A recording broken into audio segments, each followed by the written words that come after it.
শিশুটির মাকে?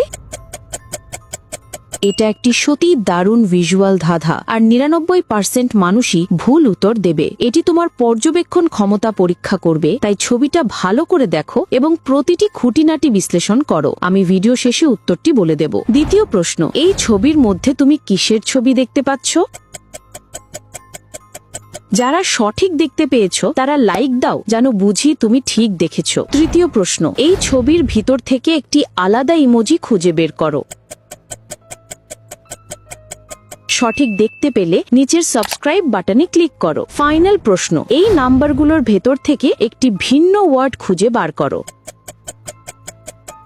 ভিন্ন ওয়ার্ডটা কি ছিল কমেন্টে লিখে জানাও। সময় শেষ। ১ নম্বর, নারী শিশুটির মা। জানো কেন? কারণ শিশুটির হাঁটুর দাগটা তার মায়ের মতোই, অর্থাৎ সে মায়ের কাছ থেকেই দাগটি উত্তরাধিকার সূত্রে পেয়েছে। তাই ১ নম্বর, নারী আসল মা।